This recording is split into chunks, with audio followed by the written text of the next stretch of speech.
नमस्कार दोस्तों, दास्तान ज़िंदगी चैनल में आपका स्वागत है। मेरी आज की कहानी है चित्रकार की खामियां। एक बार की बात है, एक बड़े शहर में कहीं दूर देश से एक चित्रकार आता है।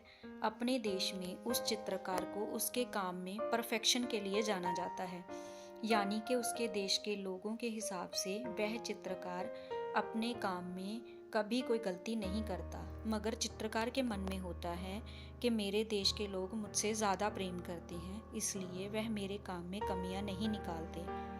अगर लोग कमियां निकालेंगे ही नहीं तो मैं उनमें इम्प्रूवमेंट कैसे लाऊंगा। बस यही सोचकर वह चित्रकार अपने एक करीबी मित्र के साथ किसी और देश में अपनी कला का प्रदर्शन करने के लिए चला जाता है। उस देश के एक शहर में वह एक बहुत सुंदर और बहुत बारीकी से बनाई हुई अपनी बेहतरीन चित्रों में से एक चित्र को ऐसी जगह पर रख देता है जहां लोगों की आवाजाही होती है, और उसके नीचे लिख देता है कि जिसको भी इस चित्र में जहां कहीं कमी नज़र आए वहां पर मार्किंग कर दे, और वो वहां से चला जाता है।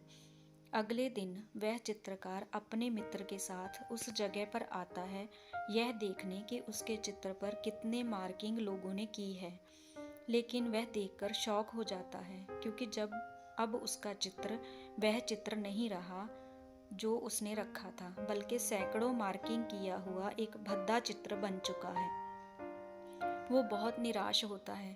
उसे लगता है कि शायद वह उस लायक नहीं है जितना उसके देश के लोग उसे प्यार करते हैं। उसके काम में बहुत कमियां हैं। उसको इस तरह से निराश देख उसका मित्र उसको एक सलाह देता है कि तुम दोबारा से एक अच्छा चित्र यहाँ पर रखो और इस बार लोगों के लिए लिखो कि जिसको जो कमी इसमें दिखाई दे वह उसे ठीक कर दे। चित्रकार ने अपने मित्र की बात मानते हुए अपनी एक और बेहतरीन चित्र को उसी जगह पर रख दिया और वैसे ही लिखा जैसे उसके मित्र ने कहा था, और वहां से चला गया।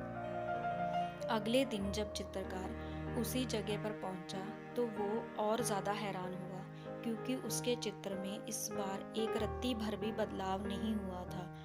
उसे यह समझ में आ गया कि लोगों के लिए दूसरों में गलतियां निकालना बहुत आसान होता है, लेकिन उन्हीं गलतियों को सही करने का काम बहुत कठिन होता है, और ऐसे काम में कोई इंटरेस्ट नहीं रखता। मॉरल ऑफ द स्टोरी दोस्तों, हमें भी अपने जीवन में दूसरों के कामों में या दूसरों के जीवन में कमियां निकालने से बेहतर है किसी क्रिएटिव काम में अपना समय और दिमाग लगाना चाहिए। और कोई हमें या हमारे काम में कमियां निकालता भी है तो हमें उससे डीमोटिवेट नहीं होना चाहिए। लोगों की बातों में आकर अपना आत्मविश्वास नहीं खोना चाहिए। अगर आपको मेरी ये कहानी पसंद आई हो तो प्लीज़ दास्तान ज़िंदगी चैनल को लाइक, सब्सक्राइब और शेयर करें। Thanks for watching.